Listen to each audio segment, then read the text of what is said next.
Welcome back to Storyteller. We're on part 2 of our 3-part series on the FLDS, a religious cult of polygamists lorded over by chief pervert and alleged prophet of God, Warren Jeffs.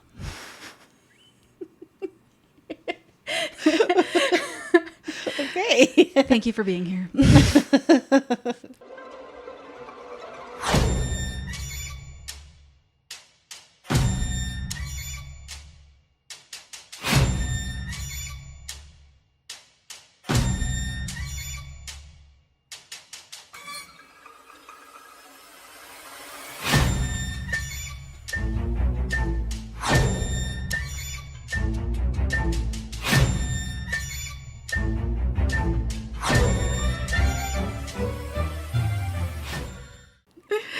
Okay, so before we really get into it, I did some notes, did a little bit of research about some of the things that we were talking about last time. So first of all, the word Mormon comes from Joseph Smith. He said that the book adheres to the beliefs compiled by an ancient American prophet named Mormon. Which ancient American prophet goes crazy. There's nothing ancient in America. Anyway, not doing with white people. Where is it? No. I mean, and this is that's what I meant. Like, there's nothing about the Mormon Church that's ancient. Yeah.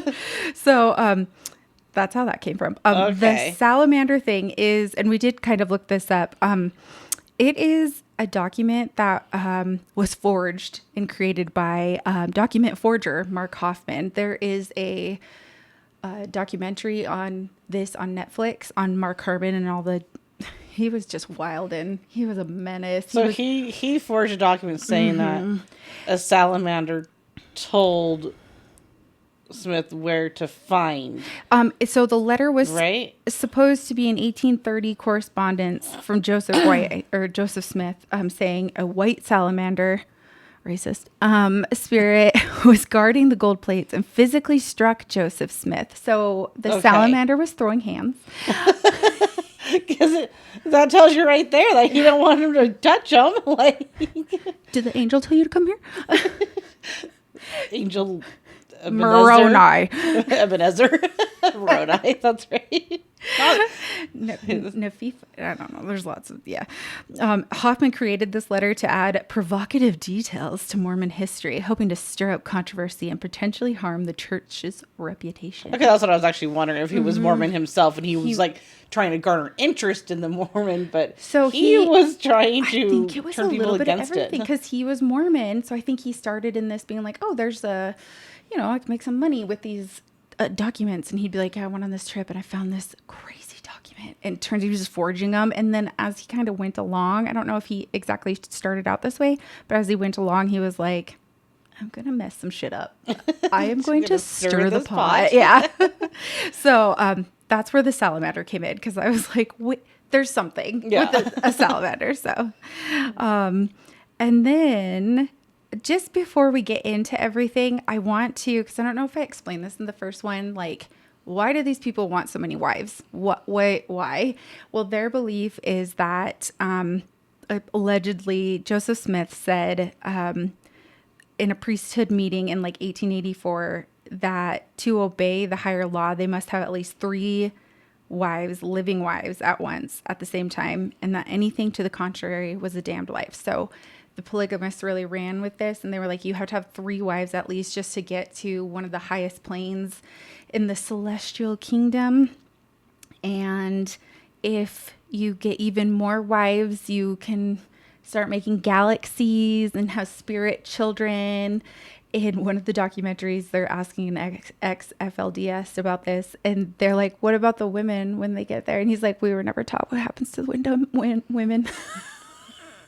He's like, I don't know. So the more wives you have, like, it's almost like becoming godlike. Yes, you can become gods. You create these galaxies. You have spirit children. Like, what's a spirit child? I don't know. Is it an angel, do you think? Probably along those lines in your galaxy. I don't know. So, yeah, but I just wanted to lay that out. Like, why are these people all doing this before we get into, yeah. Are those new glasses? Yeah, I've had about a month or so. They're really putting off the 80s vibe. Thank you. I'm 80s grandma? Oh, yeah. Oh, good. That's what I was saying. Love it. I'm digging it. Thank you. You're welcome. So last week we followed the extraordinary story of Carolyn Jessup, a woman born into a sixth-generation FLDS family who defied the impossible odds to escape awful life of control, abuse, and fear. We traced the roots of the FLDS back to Joseph Smith and Brigham Young. Like, how did we get from, the Mormons settling in Utah and Salt Lake Valley to raids in Short Creek, and into the creation of a faith built on the one-man rule, where obedience to the prophet was absolute. And when we left off, Rulon Jeffs, the long-standing prophet of the FLDS, had died, and his son Warren Jeffs was going to be stepping into power. But I thought it was worth, before getting into what a menace Warren Jeff is, he sucks. I thought we would get in deep into like what the hell Warren Jeffs, what was going on, like learn about his upbringing, and how he came to be the man who was so vile and evil that he would someday share a spot next to Osama bin Laden on the FBI's most wanted list. So what? Yeah. Wow. Okay. So we are going to go back a little bit. Warren Jeffs grew up in the FLDS. In his family, polygamy wasn't a question. It was tradition. His father, Rulon Jeffs, had at least 50 wives and dozens of children. Some say around 80 by the time he died, children. His wives, I think, were 65. Was he supporting all these people, though? Yes. He was? Yes. Dang. And see, there's some other cults, I guess, religious groups that subscribe to this polygamy, and they're splinter groups of this, and they really make their wives, like, they don't claim the children when they're born, the men don't go on their birth certificates, and then the wives are really abusing like the welfare programs and stuff. And because they're like, yeah, I don't have like a support system, so I need all the food stamps, all the, everything. Okay. I didn't hear a lot about that in the FLDS, but I think some of that's going on. Okay. Because they can't put the father's names down or they'll change them. One lady said that her father just changed his last name on her birth certificate because he was up to like 13 kids or something. So, yeah. So there might be some abuse of the welfare programs because these groups really subscribe to the thinking, bleed the beast, and the beast is the government. So they hate the government. They don't want anything, but they're like, go and take your money though. So, yeah. So yeah, he has our money, but whatever. Yeah. Warren was born more than 2 months prematurely to Marilyn Steed Jeffs, Rulon's fourth wife. And the fact that he had survived stamped him as the golden child in his parents' eyes. Anyways. Casey Wilson. Sorry. Oh, he was also premature too. That's why. Yeah. So that's a running theme. Yeah. He grew up at the mouth of Little Cottonwood Canyon in Sandy, Utah. And Sandy's just south of Salt Lake City, so one of the suburbs. In a compound of homes that would later become the Alta Academy, a private FLDS-run school. At the time, FLDS families were split between Salt Lake area and the Twin Cities of Colorado City, Arizona, and Hilldale, Utah, a.k.a. Short Creek, or just the Creek. A lot of people just... The Creek. The Creek. Back then, it was a kind of scattered freedom. Families lived in different towns. Women could wear whatever they want as long as they stayed covered. And everyone kept the huge plural families quiet because, surprise, polygamy is illegal. Those freedoms will shrink later, but for a while, life was relatively peaceful, even enjoyable. In 1969, Rulon thought it'd be a good idea to move all of his wives and children into a single big house in Salt Lake City. Previous to this, he kind of had like outposts of wives. Just 60 wives and 80 kids. No, at this point, okay. Yeah, this is in 1969, and he only has like 8 wives, I think, at this point. Oh, okay. Just 8. He's Okay. never gonna get to heaven. The highest played. Yeah. So, but he kind of had like 2 wives living in this house and 2 wives living over here, and so. But he's like, no. That was probably so tiresome for him. We have to go to different houses. Right. We don't need to feel bad for Rulon, though. Poor guy. So, yeah, when Warren's 15, Rulon builds a huge house for all of his wives and children, and he builds a nice private wing on the house for just himself. Kids are forbidden. Like, kids are not allowed to go in Rulon's wing. The wives get rooms with their kids. If you're a favorite, you might get a whole wing or a couple of rooms, a living area attached to your room. But one of Warren's brothers, and I'll reference him a decent amount, it was only him and his sister. His mother only had 2 kids, and so she just had one room, and they all had to throw in there. So on paper, they're living the law of Sarah, the FLDS ideal where all the children belong to all the mothers, and every mother lovingly raises every child. In reality, in polygamist homes where everyone lives together, it is rough. I mean, I'd be that mom, be like, go ask one of the other moms. go bug them. Yeah, shocking. Communal living does not equal communal harmony. He had 6 wives. I'm sorry, only 6 wives at this time. So under one roof are 6 wives and 50 children. It's chaos. And the mothers are all vying for this one guy, which is funny because even when you see Rulon as a young man, you're like, you got 6 women to marry you? Whoa. He must have a hell of a personality. Not from what I can tell. You're like, hell no. Yeah, so these mothers are like jealous because they're vying for his attention, and then he also wants to favor their children. And so the mothers, instead of all community raising these kids, threaten to beat other kids in their own, like within an inch of their lives, if their chores aren't done correctly. If one wife thinks her kids are being bullied by another wife, all hell breaks loose. Like, apparently there were physical fights in this house growing up between the mothers, like amazing, shouting, love it. Yeah, escalating to kicking, hitting, all sorts of just knockout fights. So yeah, one of the Jeff brothers looks at this and decides no thanks to plural marriage. Wallace Jeffs, and he's a half brother of Warren. By the time he was 14, he was like, I want one wife, I want a quiet home, I want to actually know my kids, because Wallace was saying when he was 3, I think it was 3 or 4, his birthday came around and this huge man shows up with the Tonka truck, and he's like, who the hell is this guy? It's his dad. Like, he doesn't even know. And I think after the guy left, he was like, I still wasn't really like sure that was my dad. So he has so many kids. These kids don't even know their parent, their dad anyways. So yeah, he said, he saw all of the fighting in the house between the mothers, the children, and the playing the favorites, and he's like, no, I do not want to do any part of this. That's amazing. Yeah. Feeding nearly 70 people every day nearly broke this family. When they first moved in, like, that's 3 meals a day, Breakfast was something they lovingly called mushetto, which was mushy eggs, toast, and oatmeal, and not like nicely placed on that. He made it sound like, here's your bowl. Your bowl of gruel. Pretty much, yeah. Dinners would often be chicken wing soup, which was actually just water. Maybe at one point there had been a chicken wing in there, but... hot ham water. Oh. Kill me. Yeah, so not only is there's all this turmoil in these huge houses with all these kids and wives, but they're not getting proper nutrients. Like, they're not getting good food and stuff. He said they rarely ever had meat. And yeah, things were just not great. He's like, I realized I didn't know how other people were living. He's like, but I knew this wasn't right. So Warren's half brother Wallace writes that many FLDS girls marry so young that they bring almost no basic domestic skills into marriage. So the food is nasty. Very bland, he said, except for one mother who put mint in everything.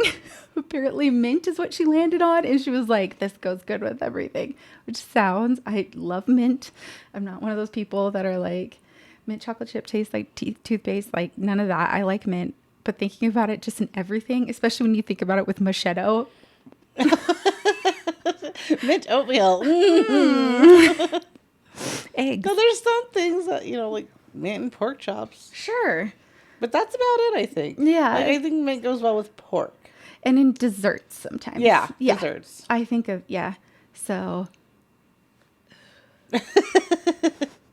I'm going to put mint on my steak tonight. So you stop that.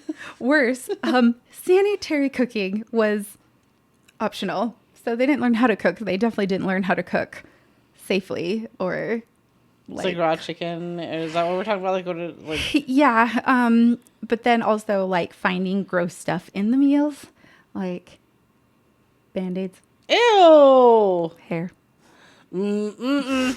I didn't want to say. I just put gross surprise in meals, but yeah. And then once like the mothers would be called to each other, they'd be like, "Oh, there's where my Band-Aid went." Nasty. It's so gross. So gross. So hovering over all of this was Mother Marilyn, who fiercely shields her kids, especially Warren.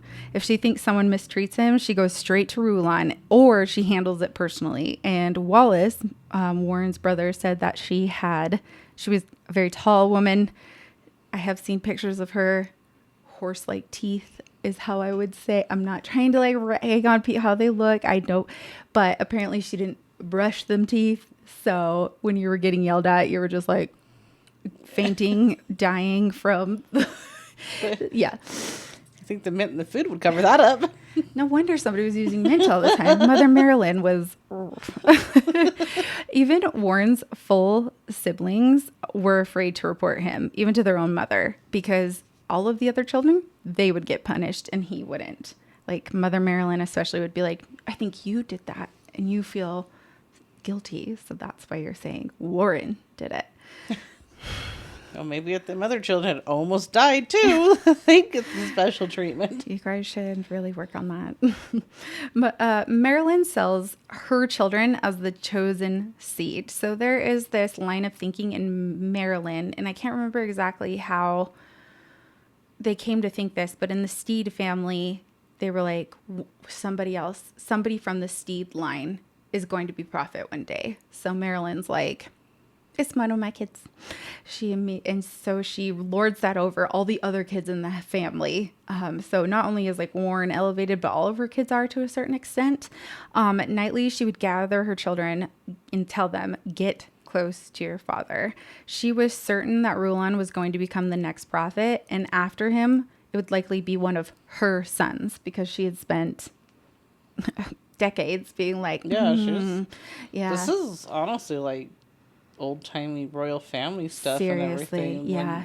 With a disgusting twist. Yes. So they're, vying for their crown. And like Catherine Medici and all that, doing that kind of stuff. And it sounds like that. Like, it's wild. Yeah. So translation, Marilyn was like, I have a plan. And as he grew, she decided Warren is at the center of this plan. Like, he's going to be the one that... That's the golden child. That's the one that's going to be the prophet. Yes. So she does have another son who is, Warren was really good at math too, but another son that was older, and he went into the accounting business with Rulon. And so she was like, perfect. One's going to be prophet and the other one's going to control the money. So she like just, here you go. Yeah, she got that. Nice. Mm-hmm. Yeah, she might had a nasty breath, but she was no dummy. Yeah. Growing up in a polygamy family, they went to public school a lot in the 70s, I think maybe 60s, 70s. Before that, they were going to public school, and it was its own humiliation. Wallace remembers wearing long sleeves, button to the neck, wrists, boots, denim jeans. They were completely covered, even the boys, in all weather. So it didn't matter if it was hot out, 100 degrees. Yeah. Okay. Yeah. So, in kindergarten, the teacher asked every kid to share their mom and dad's names and what the dad did for a living. Wallace froze when it was his time to go to the front of this classroom, because he said he didn't even know his father's name or what he did. He was like, I had no idea. So these FLDS kids are like, you can go to public school, but they were really taught to fly under the radar. Do not draw attention to yourselves. Well, already alone, their clothes that they're wearing draws attention. Mm-hmm. And then he gets up there and is like, I don't know. Yeah. So no idea. Essentially from the first day he goes to school, there's like this light on him because he was really weird, to these other kids. So, the Plig kids are told very little about their families and told not to talk at all about them because the family structure itself was illegal. So, as a boy and teen, Warren turns purity and tattling into power. He threatens siblings with their volatile mother or Rulon. He says, he knew exactly who was watching his back. He was like, oh, I'll go tell, Yeah. To buy silence, he makes younger kids do demeaning tasks. Once Wallace slips into a creek, like he was, all of the brothers were running towards a creek and Wallace was going too fast, so he couldn't stop and he went into the creek a little bit. And apparently this was a big deal because Warren was like, I'm going to go tell father, and Wallace begs him, like, please do not do this. I do not want to feel the wrath. And Warren said, fine, but you have to like submerge your head in the mud on the edge of the creek. And when Wallace was like, absolutely anything, so he puts his head in the mud and Warren was like, not good enough, and just into the mud until Wallace is really like bullied these kids. Yes, and everything. He from the get-go is an asshole. So another time, everyone was out fishing. They would go on one big camping trip every summer to a lake, and they were fishing and on the shore, and a fisherman came by on a boat and, went over their lines, and Warren starts running his mouth, yelling at this man in the boat, and the man is like, I'm coming over there and I'm going to kick your asses. And Warren's like, bye. And he just leaves Wallace, who is 6 or 5 years younger than him, to like deal with this huge man who's coming to shore to kick their asses.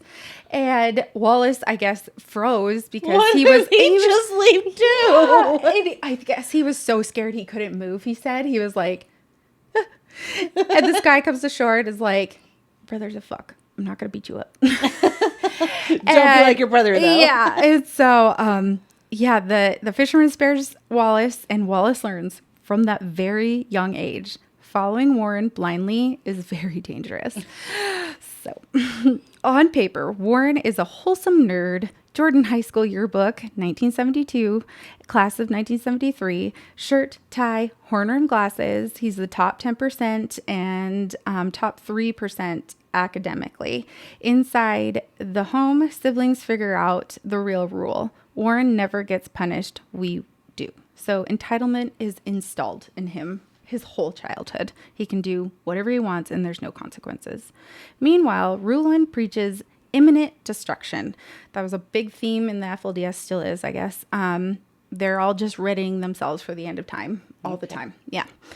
His kids sit through sermons wondering if they're pure enough to survive, even make it to get their driver's license, or even have future families. Rulon tells... What a way to grow up. I know.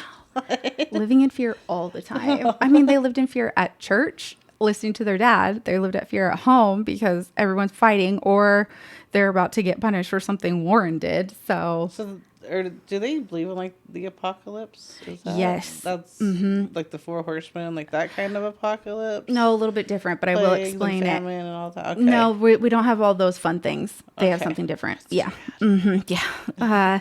Don't know how to live. Rulon tells his sons never to even look at girls. Think of them as snakes because they will bite you. All FLDS children are to wait in chaste obedience until the prophet assigns their marriages. Purity shifts from guideline to obsession in these families. Soaking. One word. It's called Valley. Soaking. Can you explain that? Yeah.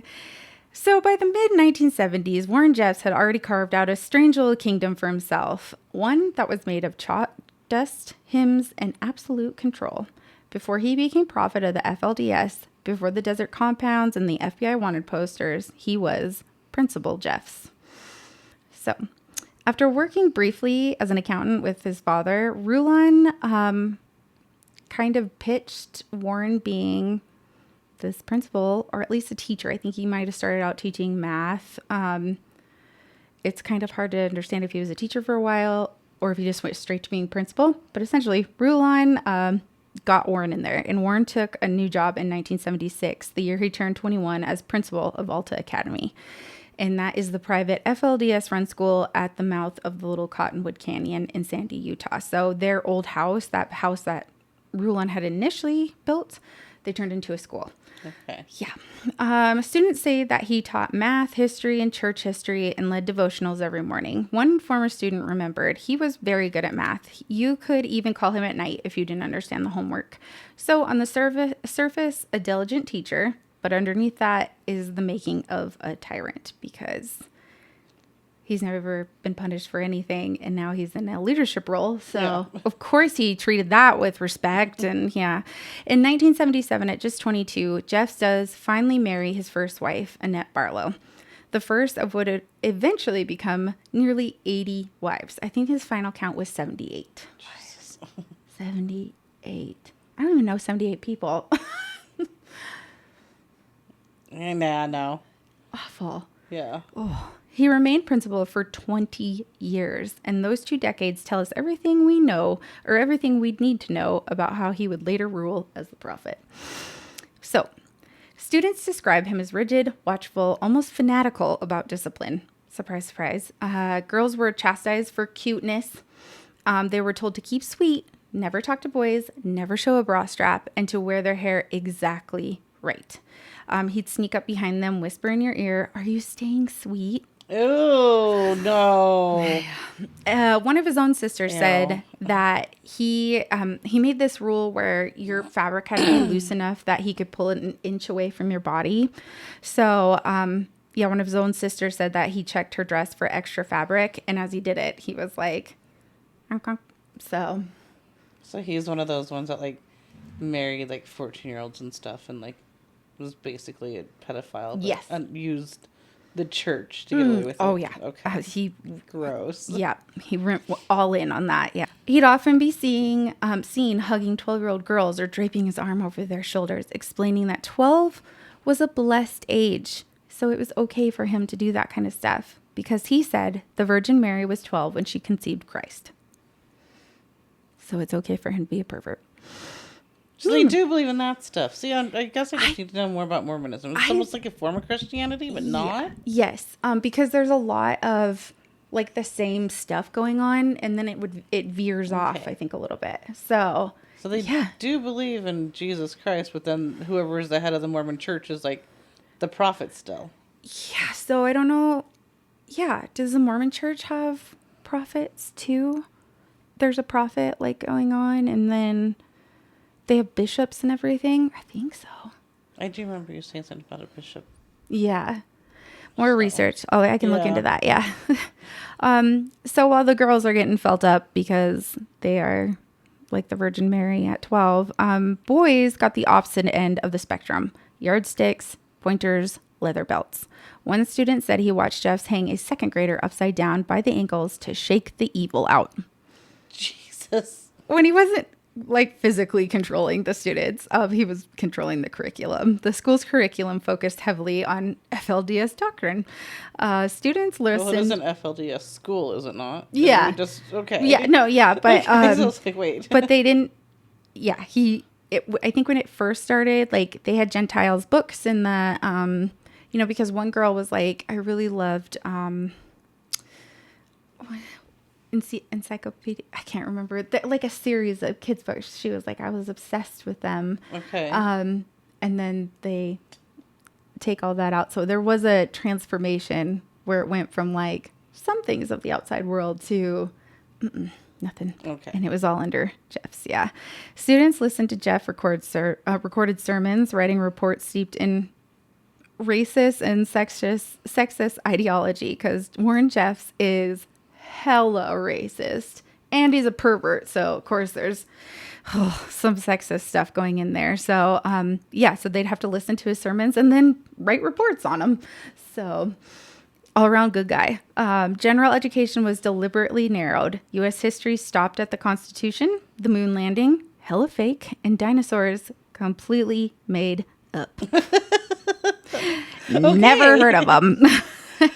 I get the moon landing one because that's, but a lot the of dinosaurs, people, quite a bit of proof about that. Yeah. So girls were funneled into home economic classes to practice keeping sweet, suppressing their emotions, and to prepare for an arranged plural marriage. Matches that, Jeff's warned, would be chosen by the prophet himself. They should have taught him how to cook in home ec. Just and smile. Food sanitation. Seriously. Boys faced constant physical punishment and sermons on obedience. He also began erasing anything worldly. That meant no television, no internet, no popular music, no outside books to protect purity. Every morning started with an hour-long devotional, hymns, scripture, sermons, but never the Pledge of Allegiance, because they do not pledge allegiance to our country at all. That absence puzzled one student, Jelena Fisher Jessup, who asked Warren why. Warren gave her a cold look and said, "Because we answer to a higher power." That seems to be a common thing. Yeah. Girl. He didn't want them confused about who their allegiance belonged to. By then, loyalty wasn't to country or even to God. It was to Warren Jeffs, the man who claimed to speak for God in this school. And yeah. He later wrote, "Above all other men on earth, follow this prophet. Trust in this man, not because he is a man, but because God trusts him. Love and obey this man perfectly because of the heavenly authority and keys he alone is entrusted with." So, yeah. Okay. Yeah. But he is like this, being the principal to be like, okay, my dad's probably going to be the next prophet. And then after him, been working my whole life, and I got to get these kids ready to like follow people blindly. So and keep sweet. Yep. So he could pop off. Alta Academy wasn't just a school. It was a testing ground for total control.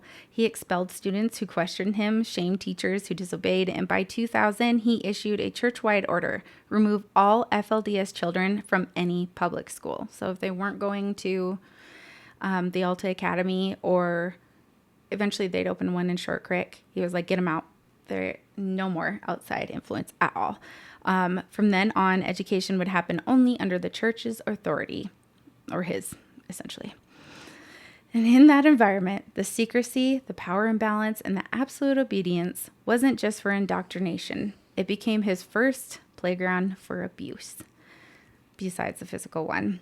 Before Warren Jeffs ever took the mantle of prophet, there were already dark rumors circling about him, rumors that would later be confirmed not by outsiders, but by his own family.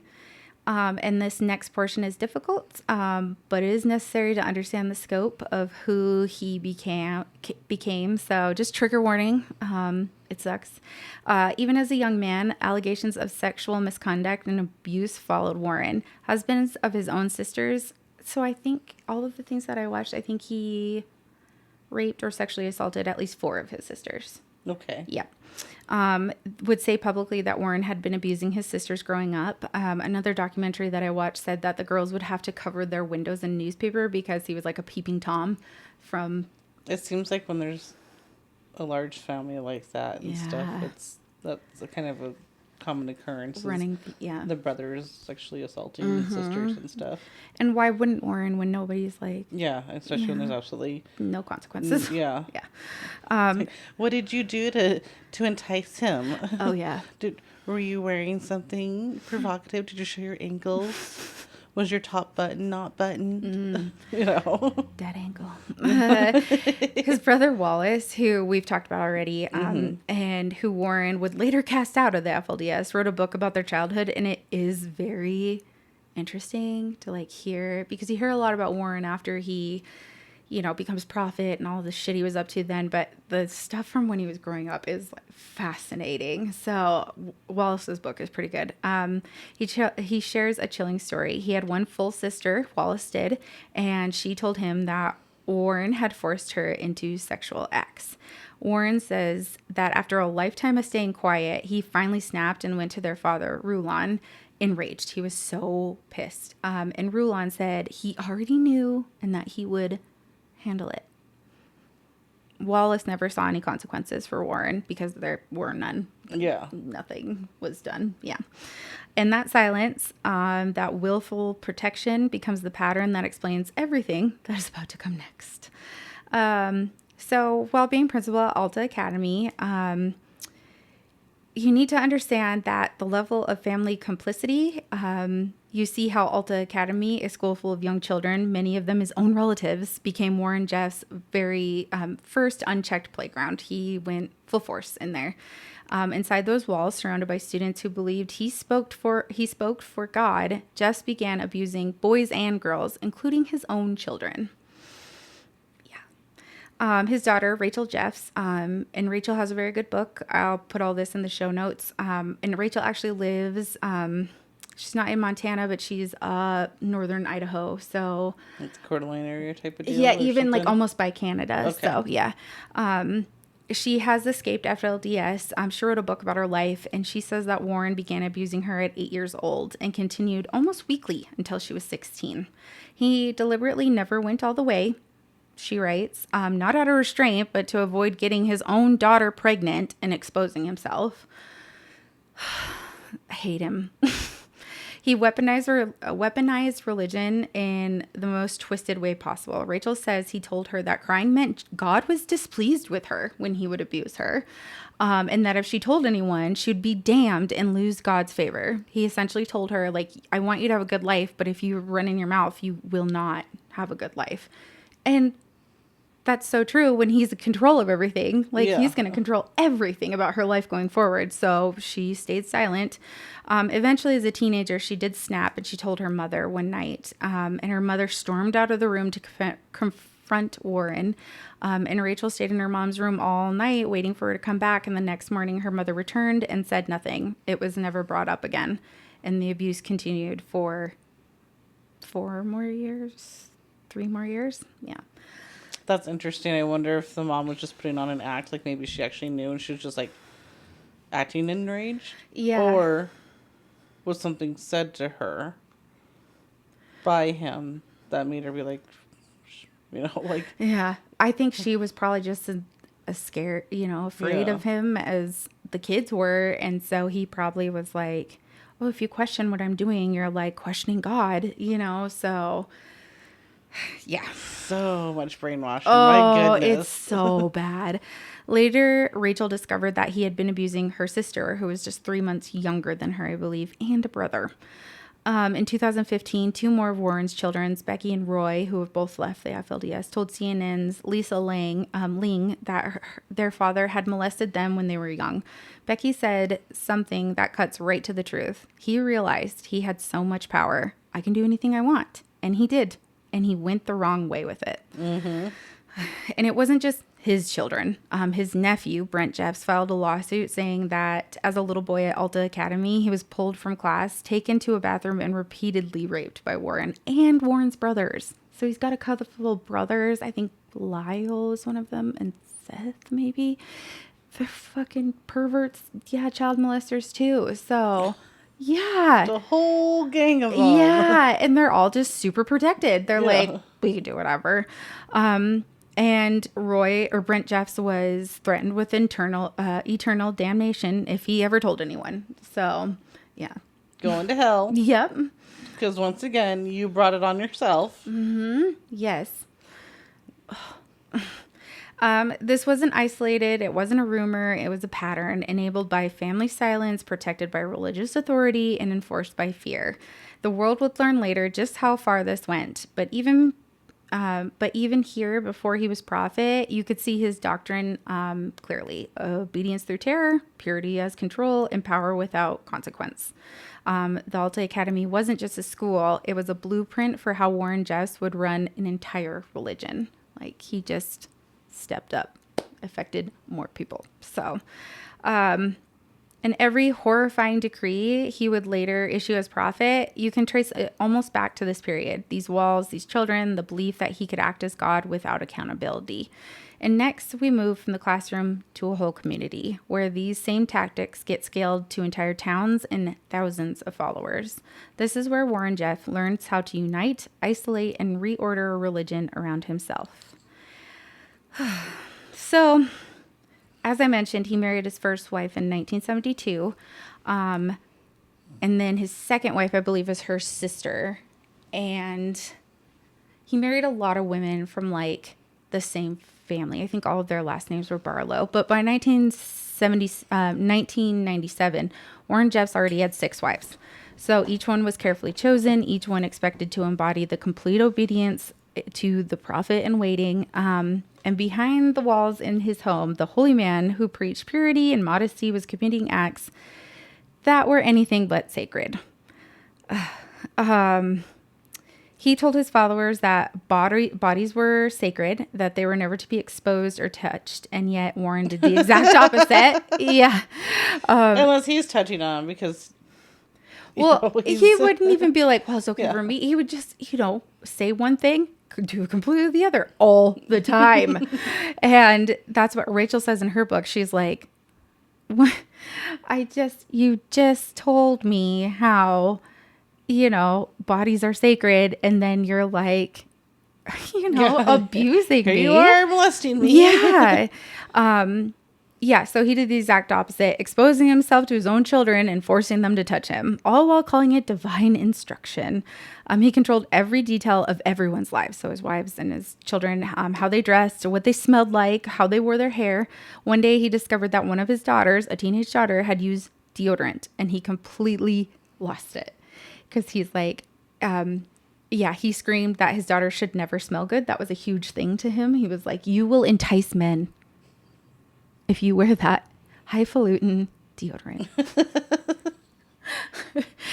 So, not the baby fresh deodorant. Not the, teen spirit. And then if he was, you smell too good, then he was mad because he felt that they were braiding their hair in certain ways. And it could tempt men to sin. The braids. Yeah. Still unhinged, isn't he? Oh, yeah. The mental illness crops up pretty early, but people are like, he's just eccentric. So deodorant is sinful, but predatory behavior is very holy. And that is the twisted logic that ruled the Jeffs household. So as I said, Rachel Jeffs has a really good book. I'll put anything that I find in the show notes if you want to learn more, but it will put you in a bad mood. Rachel Jeffs, Warren's daughter, who later escaped the FLDS, has written about the emotional warfare her father used to keep everyone in the house in line. Whenever Rachel found the strength to resist his abuse, Warren made her pay for it. He'd take his wives and children out for an outing, sometimes dinner, sometimes for a drive, and announce in front of everyone, Rachel's not coming. And in these households where everyone is like vying for the top spot, everyone around, they didn't know why she wasn't coming, but they knew that, father's pissed off. So they would just ignore her completely for weeks until Warren publicly showed her like affection or forgiveness. You want to, guilt by association. You can't associate with her because then whatever she did, you'd be guilty of it too. So and it worked like a charm. So in this home, love was not unconditional. It was a reward for submission. Finally, the abuse on Rachel stopped in December of 1999. Rachel tells a harrowing story about one night when Warren had taken Rachel and some of his other daughters to St. George for dinner. On the way home, Warren made Rachel sit next to him in the front bench seat, and it's dark out. And like her sisters are not asleep, but he grabs her hand and is making her, fondle him. And she was so upset. And when they got home, she ran inside the house and locked herself in the bathroom and then decided to take a long shower to avoid her father. Once out of the shower, she decided to go sleep on the floor of her mother's room, thinking this would keep her safe. But as she entered her mother's room, she saw her mother and father doing it. Rachel ran to another mother's room to sleep, and her father did come to check on her a couple minutes later. Like, he just opened the door. He was like, Rachel, do you want to come talk to me? And she was like, very tired. She pretended to be asleep or something to that effect. And as her father closed the door, she heard him call out to another one of his wives, one of the young ones he had just taken that were the same age as Rachel. And I think she was 16 at this point. Weeks later, Warren announced that Mother Barbara and Mother Lori were both having babies and due the same day. And Rachel's convinced that if she had not pretended to be asleep that night, she would have been pregnant by her father. So that's some stamina, though. I mean, I'm just saying. It's not what you're supposed to do. But yeah, damn, man. I mean, I'm just. You virile. Yeah. Oh. I mean, like, somewhat like, oh, wow. Like, oh, yuck. Sorry. It's fine. Just be like, be down and be like, hey. Yeah, wham, bam, thank you, man. On to the next. Yeah. Ew. So Warren's control over his wives mirrored the same dynamic. He played favorites, promoting some wives while completely neglecting others. Every few months, he'd take a new bride, often a teenage girl, while pushing older wives into the background like discarded furniture. His evil and mistreatment of his wives is showcased perfectly when his second wife, Barbara, got cancer. Barbara is the mother of Rachel, who I just talked about, along with 7 other children, the youngest being 3 when she was diagnosed with cancer. So first of all, Barbara noticed a lump in her breast, like, I want to say 4 years, but maybe it was 2 years prior. And she asked Warren to go get it checked out prior to her diagnosis. And she asked if she could go get it checked out. And he was like, no, we don't go to doctors. And the lump kept growing. And those, couple years after, finally it was so bad that Warren relented and let her see a doctor. And by then it was too late. She was terminal. She had just months to live. She still tried chemo, and it made her sick most of the time. And instead of visiting his ailing wife often while she's going through all this, Warren acted as though she was already dead and paid little to no attention to her.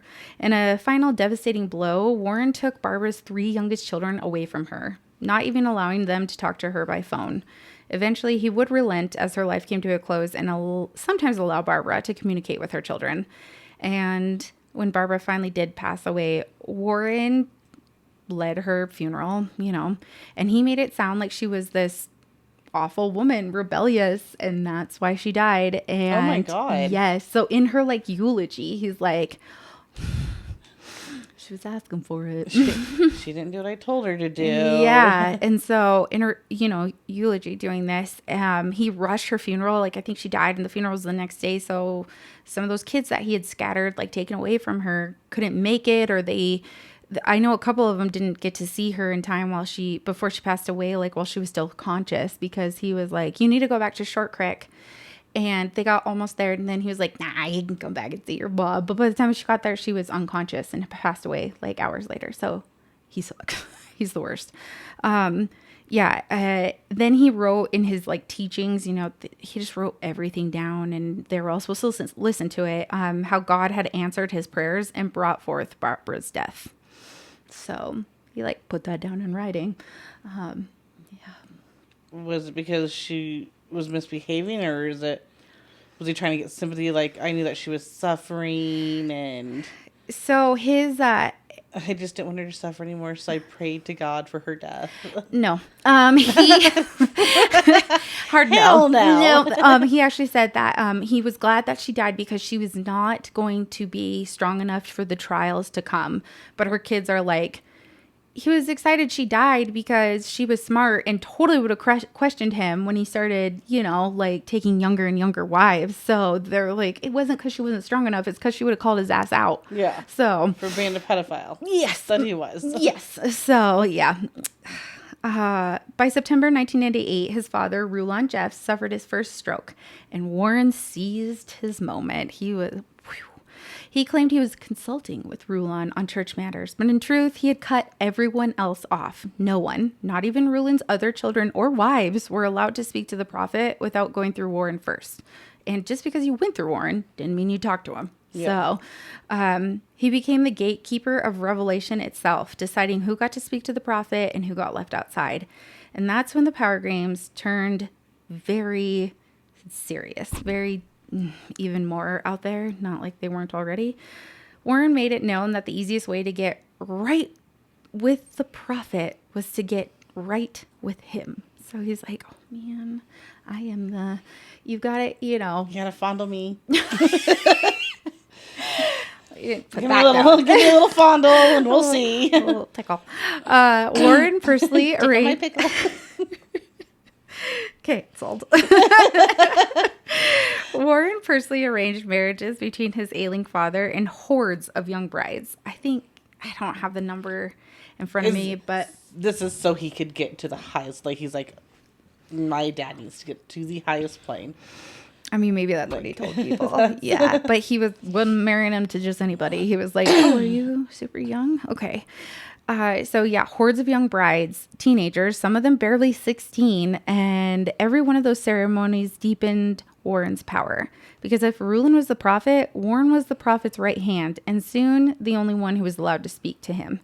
By isolating Reuben, Warren started tightening the leash around the entire church. That same year, the last of Warren's 7 wives and their children all relocated to Short Creek, the FLDS stronghold, on November 1st, 1998. Just 1 year later, in 1999, Warren added 10 new wives, some as young as 16. So he was just going through them. Dad gets some, I get some. No one's going to tell me no because, yeah. Oprah with the cars. You get a wife. You get a wife. You get 2 wives. Just, yeah.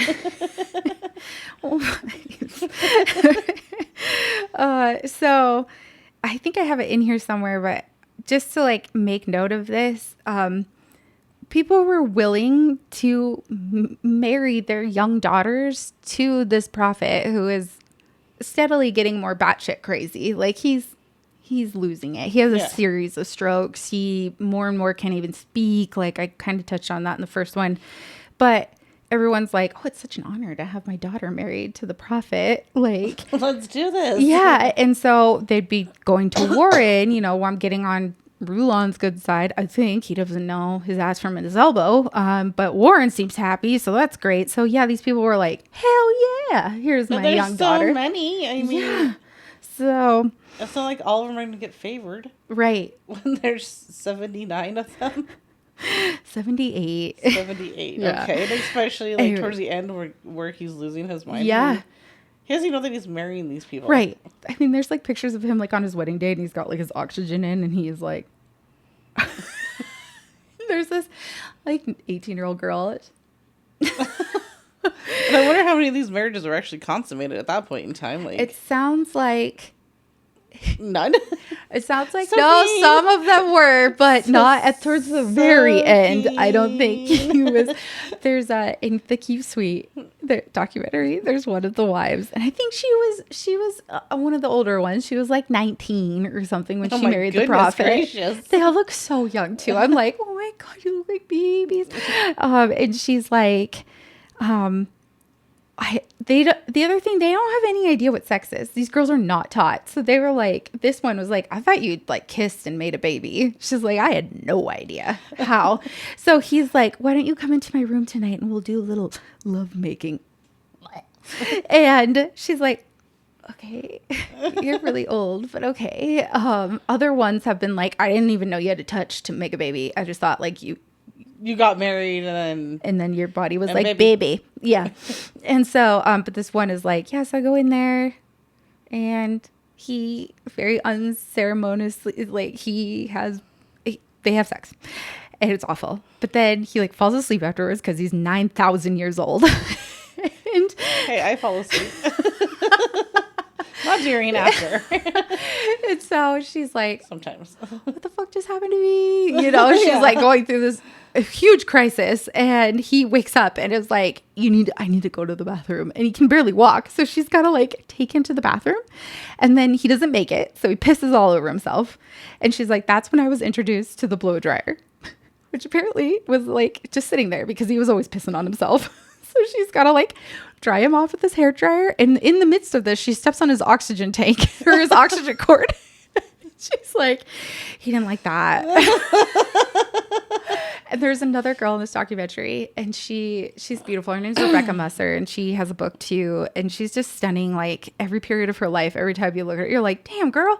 Like, and she, again, I think she was 18 when she was married to Rulon, the dad. And she's like, again, I didn't know what was going to happen when I went in there. And she's like, crisis. But she's like, I did get clever. I knew he was 9,000 years old. So when he'd be like, come to my room, she'd be like, for your foot massage. And she'd just be like, and soon enough, motherfucker would be asleep. So she's like, I'd pass another night not being absolutely violated by this dinosaur. Dodged both then. Yeah. So at that point in time, where she's speaking to other girls, so she knew what was going to come, like, what to expect if she did go into the room? I think these two, when they, I mean, you only got called to his room for one reason, essentially, and stuff. But I think, like, all of them said, we were not told anything about what sex was. So a lot of them, the first time they'd go in there, it was the first time they were learning, you know, what it was. So it's a lot. Are all these girls now out of the cult? Yes. If they were talking on this, there are a lot. So I think around this time, like when Rulon passes away, there was like 15,000 people in the FLDS, and there might be like at most 5,000 now. Really? So, yeah. So this is, and this is around 2000. So I'm not gonna lie, I always thought they were like more of a presence. 5,000, huh? Yeah. I think they used to be quite a presence. Because they're the missionaries that go around. No, that's LDS. Oh, okay. Mm-hmm. That's still just Mormon. So. Okay. One wife Mormons. Boring. Yeah. By the end of the decade, Warren had perfected his methods: control through fear, loyalty through isolation, and holiness defined by how much of yourself you were willing to sacrifice for him. He practiced this at home with the favoritism, the manipulation, the isolation would soon become the blueprint for how he ruled, again, his whole community.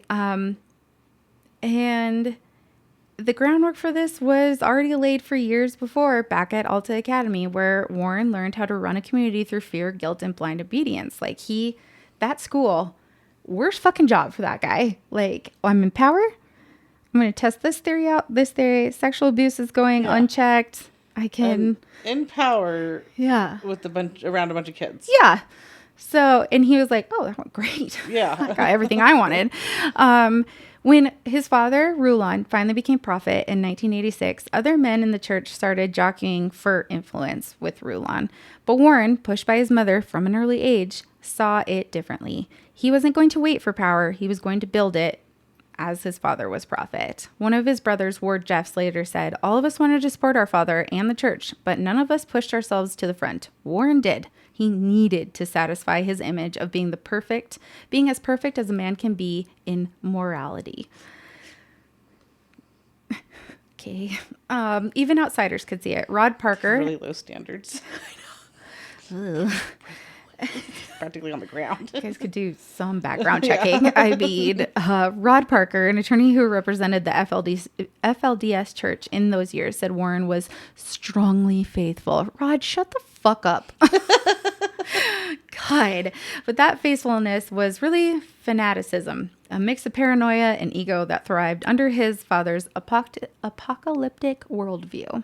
Rulon loved reading magazines about doomsday prophecies, comets, market crashes, world destruction, and Warren absorbed all of it. He learned that fear was the ultimate motivator. Very true. Yeah. Then there's this one. One of Warren's brothers later said that all of Rulon's children saw their father as something close to God. He was distant, intimidating, unapproachable. Like Wallace said in his book, he had made a mistake and the family was like shunning him. Everyone was mad at him. And so he went like to try and talk to his father. His father, Rulon, was in the yard. And he just like stood there waiting for him to acknowledge him. And he spent like half the day just like following his dad around because his dad was like, I don't see shit. So, yeah. Dang. Yeah. Talk about mind games. I know. From birth. Like, what an awful, anxious time to, But Warren was the exception. He was the only child who could approach Rulon freely, and he was the only one allowed to speak without, trembling, essentially, in his presence. And he made sure everyone else knew it. He grew up thinking he was the chosen one, literally, and that pedestal would become his whole identity. By 1998, as Rulon's health worsened, Warren's control reached new extremes. I'm not going to lie, out of all of those kids, he really was the only one that almost died. I mean, like... Seriously. That's, like, I mean, yeah, he was born premature, almost died at birth, but I mean, like, just, like, accidents around... Right. Like, really, like, there wasn't, like, any, like, almost drownings or anything, like, something like that. And I don't know if that it's could, like, elevate another kid up to some please golden child status. That would have been so great. A choking? I don't know. Something. I think it was paired with, like, he almost died. And then, the doctor said he shouldn't live, but he did. And then Marilyn's like, well... my lineage is that of, she essentially thought she was FLDS royalty. And that's how she said it to everyone. She's like, we're like a royal family and all you fuckers are, like peasants. Yeah. And so I think those two things combined, just a sick and twisted. Oh, it went so badly. So badly. So in 1988, Rulon reportedly declared after his stroke, so probably wasn't Rulon, that the 2002 Winter Olympics would bring the destruction of Salt Lake City. Like, can we just start calling it Slut? Yeah. Slut City. And Slut City. So Rulon got really hyper-focused on, like, the end of the world happening because of the 2002 Winter Olympics. It was Warren. Warren used that prophecy to his advantage. It was his prophecy. Ordering the faithful to abandon their homes in Salt Lake, their businesses too, because a lot of people ran businesses, and he was like, liquidate everything and move south to Short Creek, where he could watch over them directly. He's like, I gotta make sure you're okay. Come down here. And bring your young children with you. Make sure the babies Most come. importantly. He was already creating a kingdom of isolation, a community where every house, every wife, and every word flowed through him. So he's like, I know how to control people. I'm going to put them all in the same place. I can't control those fuckers up in Slut City. I was like, get down here. So even his own children weren't spared from his terrible rules. When his daughter Rachel began working as his assistant at the school in Short Creek, he gave her a list of commands. Never make me repeat myself. Never say the word what to me, and listen carefully to everything that I say. Those are reasonable. Don't make me say what. What? Wow. Have you been talking this whole time? You've gotten so good at sleeping with your eyes open. Am I snoring? Not yet. I'm very impressed. Thank you. Working on that too. And that was for a job at the school. He wasn't even fully focused on anymore. So when he starts essentially, taking over his dad's everything. Bigger fish to fry. Yeah. So he's not even like super focused on the school, and those are his rules. Can you imagine how much it was to how it was to live under him once he took full power over the church? Not great. Yeah. No. Soon that arrogance combined with fear, prophecy, and absolute control would transform Warren from a self-appointed moral authority into something far worse. A dictator, essentially, dressed up as a prophet. By the time year 2000 rolled around, the once dorky, awkward son of the prophet had become something else entirely.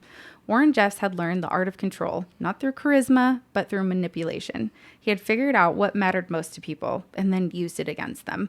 A little side story, when he was doing the Alta Academy, he knew one boy was terrified of the dark, so his punishments were always to be thrown into a dark, dark closet. Oh. Yeah. He's a sick fuck. I really hate. I didn't like him before. Yeah, but that's just messed up. Yeah, he's the worst. You should never use someone's fears, especially if you're molesting them on top of it. You asshole. And then sit there and... No, he's the worst. He's the worst, yeah. So after his father's first stroke, Warren began speaking for Rulon, tightening his grip even more each day. And he told everyone that Uncle Rulon, which is what they all call each other. Uncle is somebody, aunt or mother or father. Oh, I hate it. Uncle Rulon needed rest and that he'd heal faster if Warren handled his daily affairs. And from that moment on, every message, every sermon, every revelation supposedly came through Warren from Rulon. Again, Rulon is like... Again, Lord of the Rings. Yeah. Rulon's voice had fallen silent. We need a Gandalf the White. Yes. And Warren's voice was now the voice of God.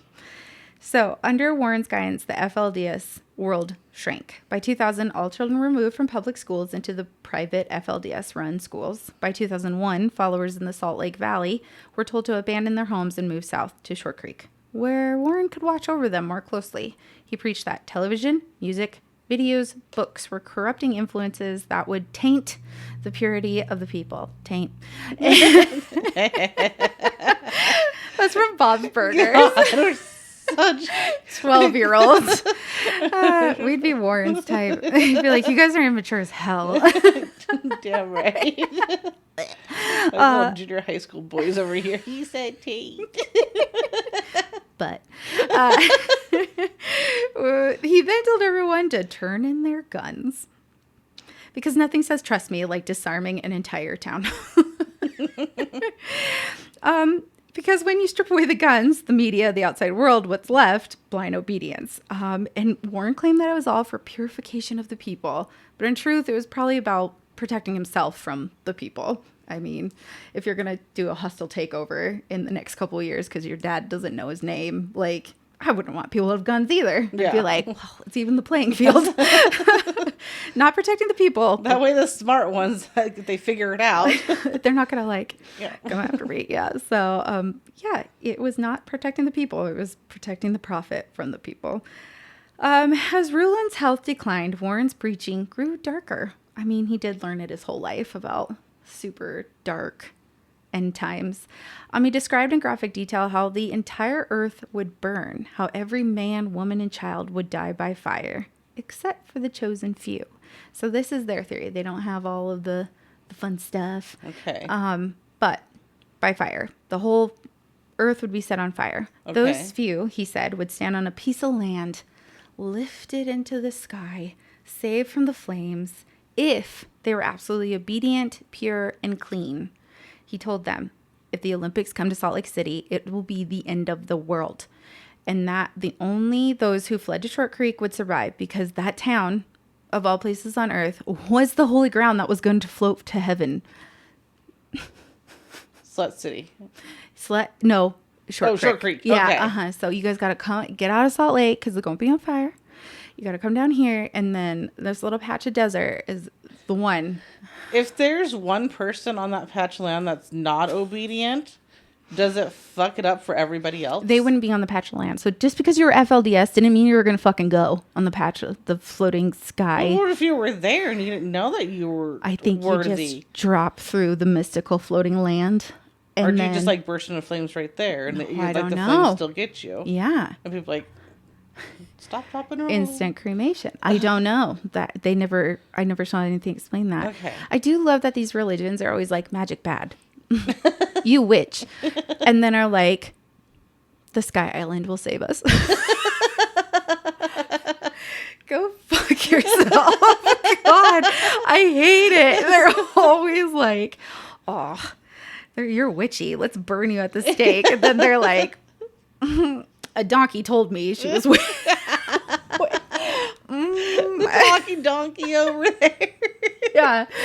I'm not the witch, though. I hate it. I'm always like, get your shit together, religion, please. But that prophecy did exactly what Warren needed it to. It got everyone in one place under his complete control, under the, guise of saving them. And then the world did not end. If you're listening to this, you should know that. We didn't. What? Spoiler alert. Sorry. The world did not. I mean, it could have caught fire. I wouldn't even fucking know anymore the way things are going. So when it didn't end, he was like, that was a test. And God spared all of us because you were too bad. So he's giving you another chance. So it wasn't that Warren was fucking full of shit. It was that the people were too bad to die, essentially. It was nice of God to give him another chance, so though. Nice. But Warren's like, you guys got to get it together. God was sitting there and he was like, shit, it's just Warren. I can't put up with that asshole. I'm gonna hold off. Is it just you coming up here? No. We're not doing it. Abort. It's like pushing him off the floating island. Get back down there. Tell him what I said. So Warren did tell him. He's like, you have not been obedient enough. You were not pure enough. And God's going to give him one more chance. And just like that, he reset the clock and tightened the leash on a whole community. Oh, and then on September 8th, 2002, Rulon Jeffs died at the age of 93. Jesus. That's so old. That's like 20 years older than Teresa's going to live. It is. By her own choice. We'll do an episode on that. 75's the golden number. No. Stunned community reeled at this prophet who died because for decades, literally, they had been told... I don't know actually if Rulon had been spouting this or Warren really took it over, but they had essentially been told that like Rulon would never die. They were told that if he did die, he would rise again as a young man and lead them into Zion, probably marry some more fucking people. So when he died, everyone was like, how do we know that he didn't rise again though? Well, he didn't. He was supposed to stroll into church, a young man, at the funeral or something. Would he still look like himself as a young man? Okay. Mm-hmm. Yep. No, he was supposed to just like himself. He wasn't coming back in some. Okay. No, it was supposed to be him renewed, and he was supposed to lead them into Zion. He didn't do any of that. Asshole. So everyone's like, that's weird. He died with 65 wives. So. Among the faithful, confusion turned... So can he make galaxies? He should be able to, I would think. Yeah, I would think. Before Warren... And Star Childs? Star Childs. The spirit children. The ghost children.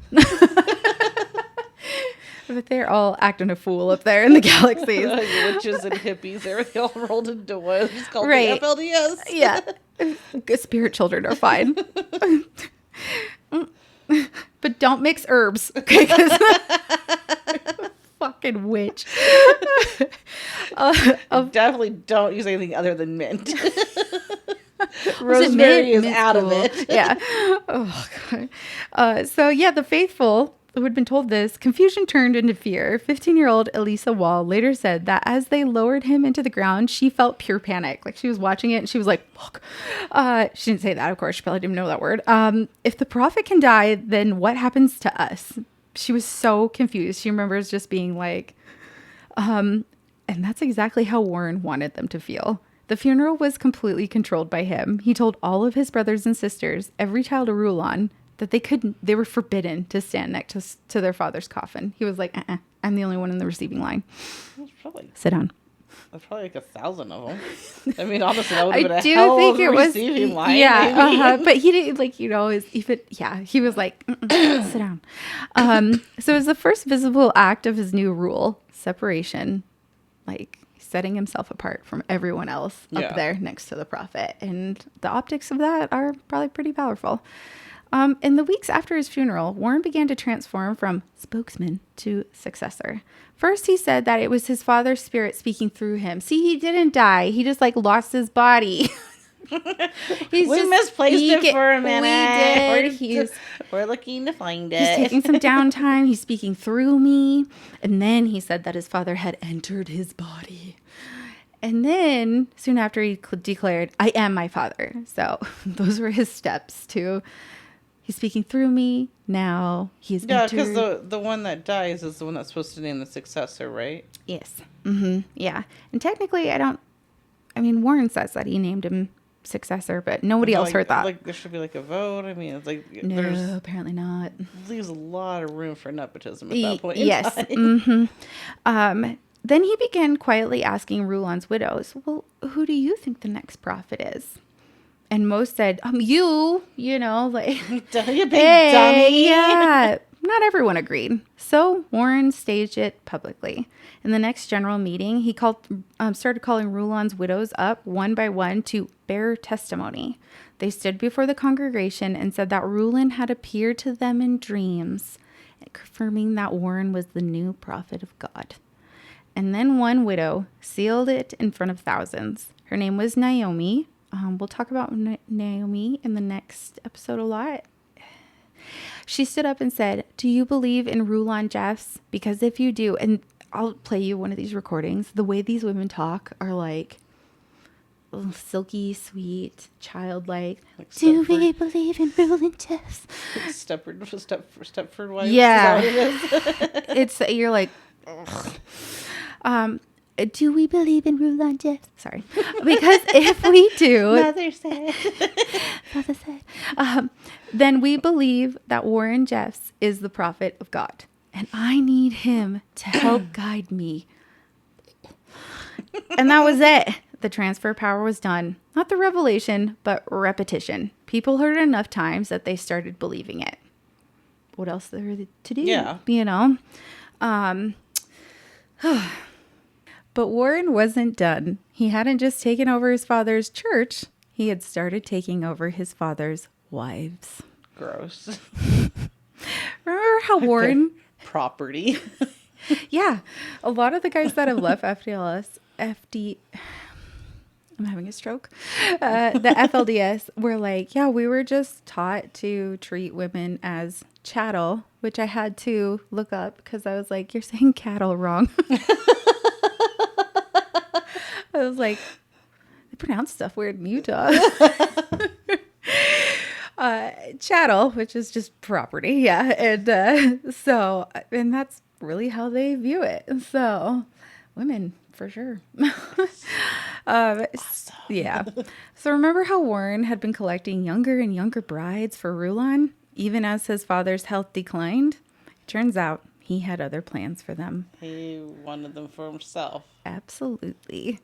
Once he became prophet, Warren married nearly all of his father's younger wives, the women who had once been his mothers. Because they call every one of the wives mother so-and-so, mother. Yeah. And he's like, oh, I know. I'll just marry him. He married them in secret at first, worried it might cause backlash, but it didn't slow him down. Within 1 month of his father's death, actually probably 3 weeks, not even a whole month, he had married 7 of them in one single ceremony. So in one night, he married 7 of his mothers. And over time, he would marry 20 of his father's wives. Most of them being, pretty young. So even among the faithful, the shift was unsettling. People began whispering, quietly, of course, about Warren marrying his own mothers. But they didn't speak out loud, because by now, Warren had weaponized every foundation of their faith, fear. Of the very foundation of their faith, which was fear. Fear and damnation were no longer threats from God. They were tools of control from Warren. He taught that any doubt, any hesitation, any question was rebellion against heaven. And rebellion meant internal destruction. Internal damnation. Yeah. So people stayed silent. They buried their discomfort beneath the obedience. After all, he was the voice of God. Who were they to question? Not the voice of God. No. And that's where we'll leave it for part 2. The prophet has been chosen, but instead of leading his people to Zion, he's building a kingdom of terror disguised as heaven.